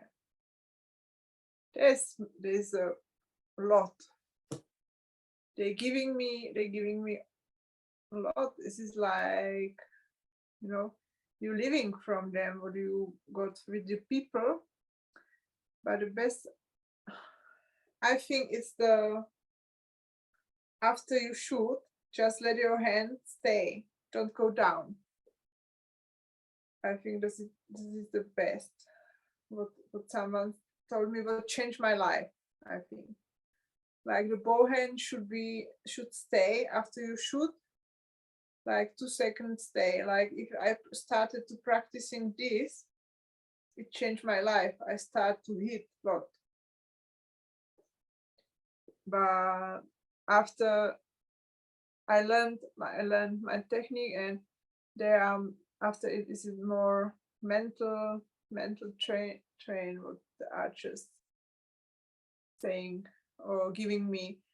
I Yeah, it's everything, like every day, we go together, and you go to people you can be with them, just watch them how they shoot. Or actually, one of most beautiful days was not my shooting, but it was this championships that won one friend of us. And I always got like idols, or not idols, but people who inspired me. If I watch them shoot, it's like wow. And all of the people I'm shooting with give me this moment. So, like, for my technique, it was for sure this, like, hold your hand after you shoot.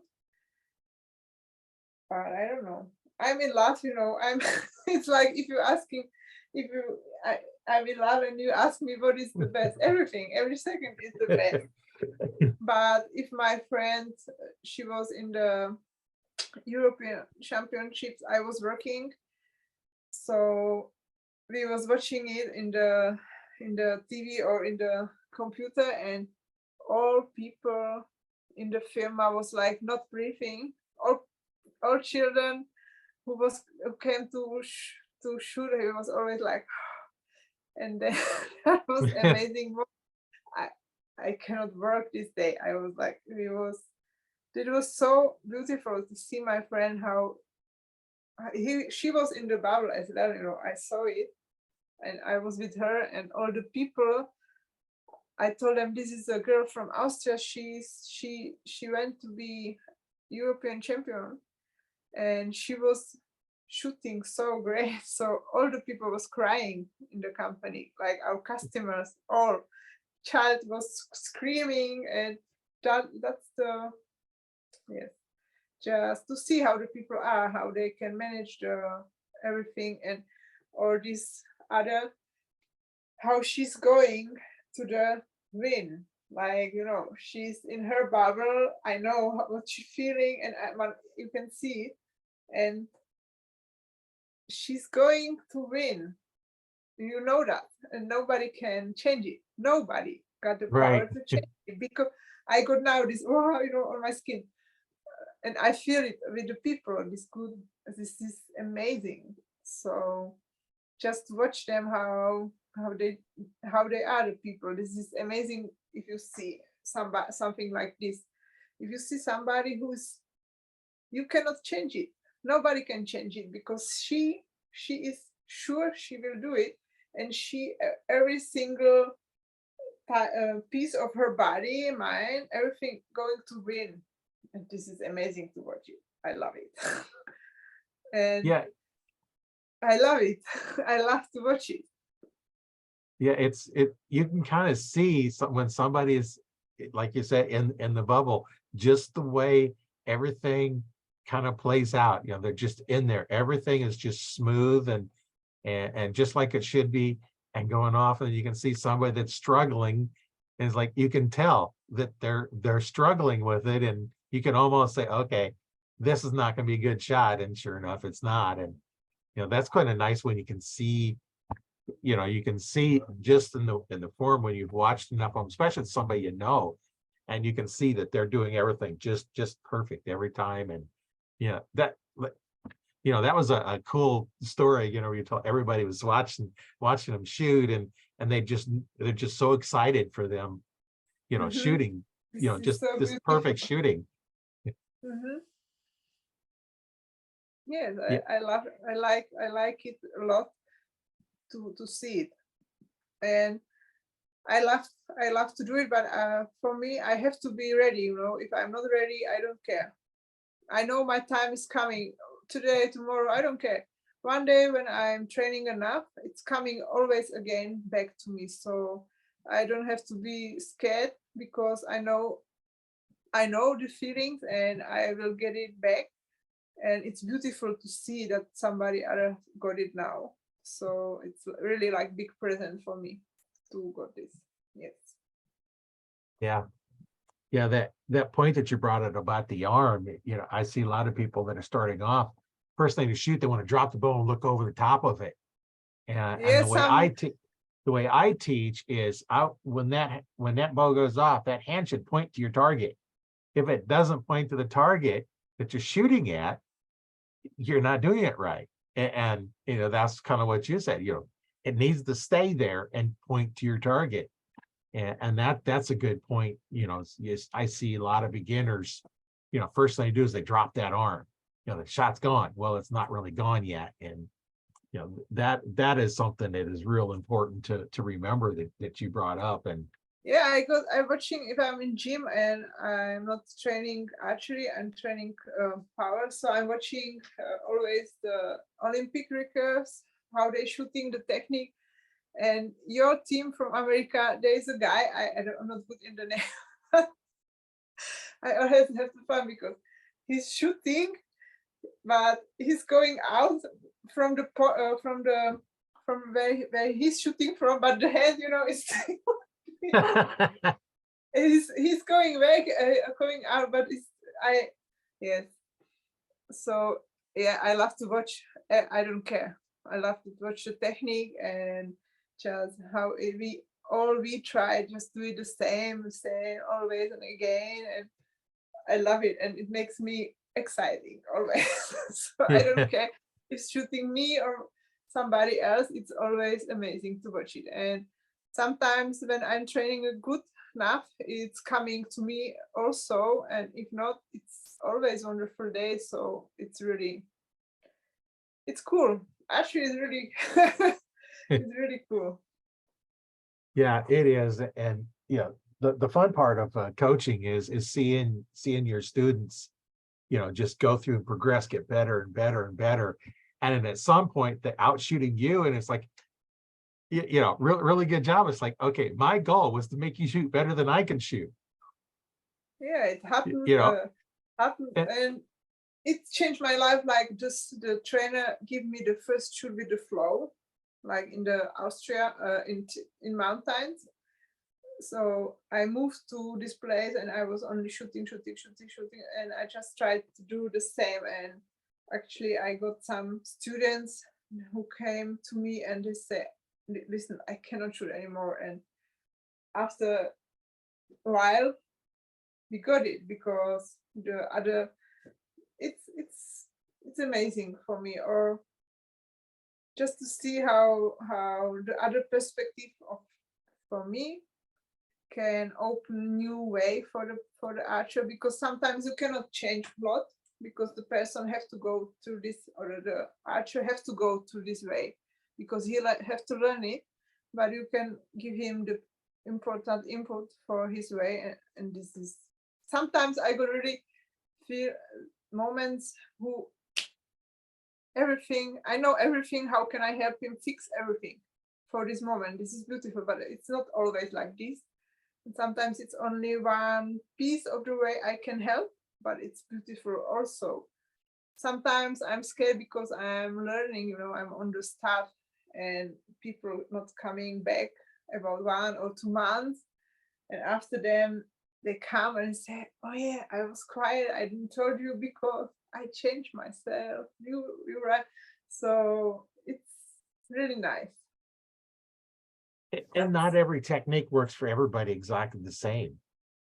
Yeah, this So is, I know that. our bodies are not the same, so our techniques may have to be modified, and that's what I do when I'm teaching. Is I'm going to teach what works for me, and I'm going to teach you how to do what I'm doing and why I'm doing it, and then we're going to modify it to fit you, because each person is a bit different.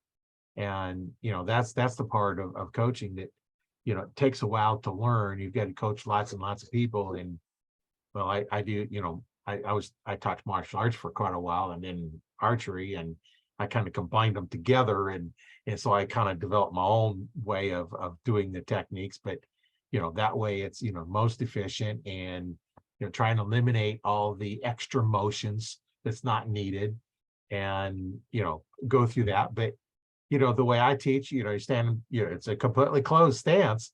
Like when I was helping the ladies down there, they teach an open stance, because if you do the way I do it and you have too long of a draw length, you hold it out too far, or you don't have your grip right, you will hit your arm 100% of the time. So we don't teach that there, because the chance of hitting the arm is really, really high the way I teach it.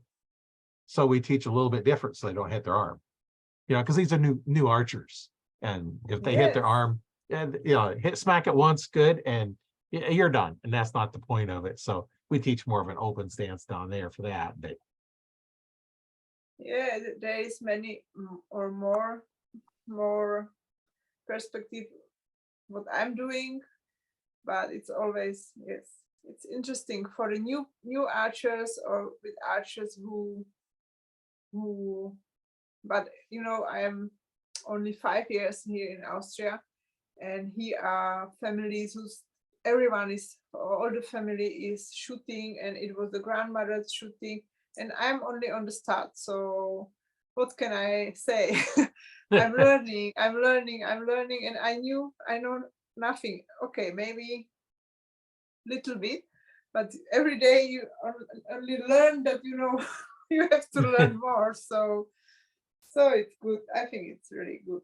This is always fun when you got always something what you can follow, for yourself. For me, so it's, for me it's important, interesting this, for me, like person, like Katerina. So it's like a big present, because this, like, I know I'm learning every day. This is so, like, I know it will be interesting again, and it's interesting. I don't know this, talking about these arrows. I cannot believe that I'm doing every day about 50 arrows or something like this, something about 100, something less, but about 30, 40, 50 arrows every day.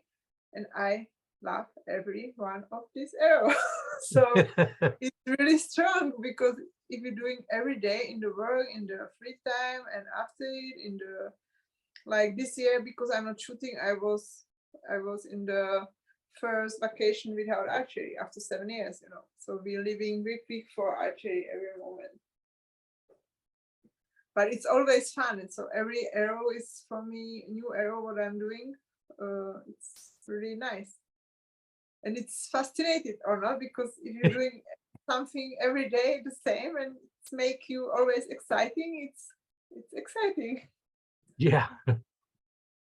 Well, and it just got to have, every day, just make a different game each day, and whether you're shooting different targets, you're shooting in different orders, you're doing something, just something to make it exciting and challenging each day. And just sometimes just being out there and forgetting about everything else is the good Yes, point on it, because you're yeah, focusing on what you're doing. You're not thinking about all the other problems. And that's true. It's really, really nice to be archery, to be part of archery. I like it. yeah. Yeah, So it's definitely good, and it's a lot of fun. And doing the podcast is real lot of fun, because I get to talk to archers like you all over the world. And without this, would we have connected? Probably not. May have, but now I've been able to spend a little bit of time with you and talking with you and learning about what you're doing, and learning about the sport of archery and in your part of the world. And it's just so much fun doing this, that it kind of, when I look for each day I get to record a podcast is always a good day. I look forward to it. yeah, that's true. Yeah, it's nice.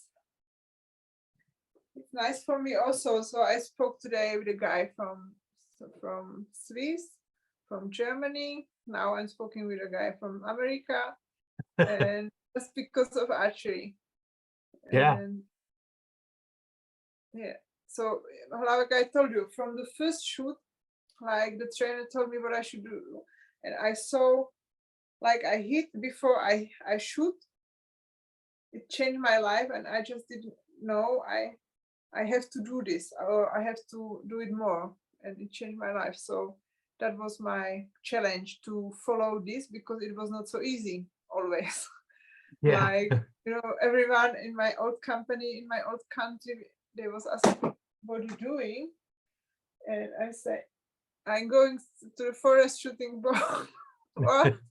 Why? And yeah, so it's a big present if you follow what you love, I think.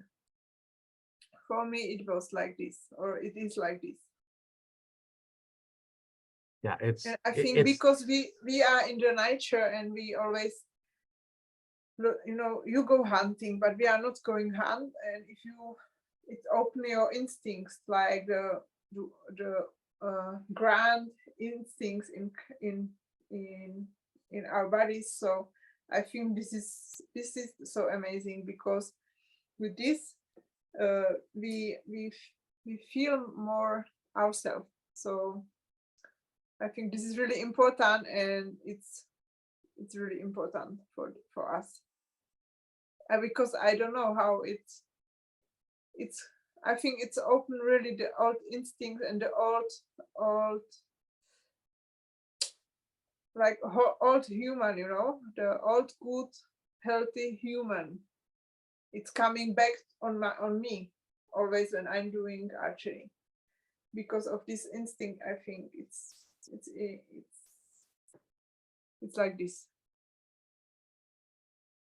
yeah, just there's something about archery that connects us with nature and everything else and the world completely different. Yeah, because if I'm on the kayak on the water, I feel quiet and everything is beautiful, but it's not so strong. It's not because I'm not doing like wild water, only quiet on the lakes. And this is other, it's beautiful, it's deep, but on the archery it's different. This is a short connection to something what's more stronger than me. And but I'm part of this, and I am part of this, like in the when I'm on the kayak or on the water or in the flow, different way. I'm not so much part of this. I feel it, but it's not so strong. And I think because of the instinct and everything, it's more deeper, and I'm more part of this big quiet, or I don't know how to say. Yeah, it's amazing, you know, what archery has done for people and is doing for people. And you know, even kids, you know, getting kids involved in it is really a really good, because it gives them something else to do besides play video games with their thumbs. Yeah, true. I'm the best exam because I was the same, like stupid city girl or something like this, almost, you know, like people who got who's a person who's got, oh, I have to go to the forest alone. It was not so easy on the start to be alone. Like I learned that all because of archery. I learned a lot of to be with myself alone and everything.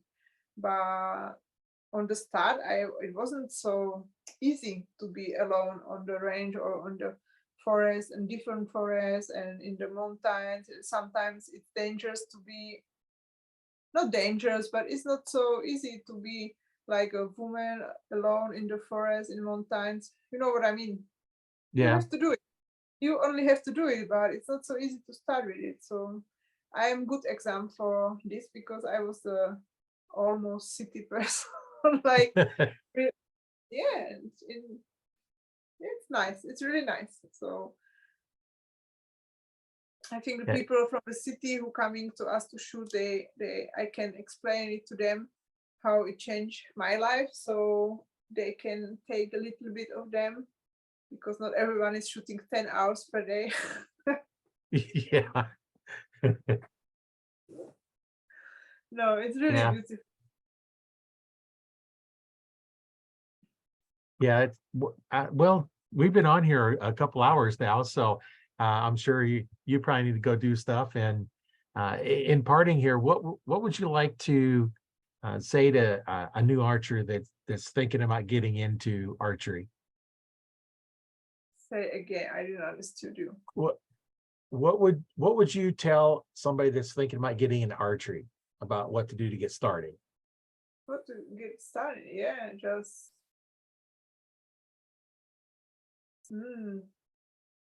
it's easy. You just have to try it and go. Just try. Take a training. Take to go to one club or company, but it's different. It's different in this country, or it's different in Czech Republic, I have to say. So if I'm taking talking with people in my country in Czech Republic, it's different the start, like the start here in Austria. So here is easy. You come to one club and someone will help you. But I was with a lot of trainers on my start, so I visited a lot of trainings and met a lot of trainer to just to find the right way. And I will do this. I will say the same. Just go to the club, try it. If you like it, take a lesson with a trainer, just to be sure that you're making nothing wrong. And after, just have a look if you're happy, and if you're happy, take a good bow and do it, because you can. Here it's easy to do it. In Czech Republic, you have to find a group of people who's got something in your garden, or they always have to be more organized. You know, if it's this is different. In Iceland is different also. He told me there is no family who's got a grandmother who's shooting and grandfather there is only 10 years history of archery, so it's every country is different. So what I learned, because I moved a lot in my life, like Charles Bukowski, my life, you have to take care about it where you're living. So you have to watch around what is possible and then do the best of them. So every country is different. Like I say, in Austria, it's really easy. Like in Germany, it's easy also, but there are distances. There are bigger distances between the clubs. So easier way is start to ask in some community on the internet, in social media, and to find your group people, and then you have to have a look what is possible to do in your country, in your town, because in Czech Republic you have to find some place or somebody who's shooting already, or you go together with somebody, or you buy all the stuff what's expensive. But here in Austria, you only go to one club and say, I want to shoot. There is in every second city almost. Yeah. Yeah, like I said, it depends on which country you're in, is what you have to do to start. But if you're interested in starting it, just do it. Even if like the one guy interviewed from South Africa, he wanted a bow, so he had to made his first bow.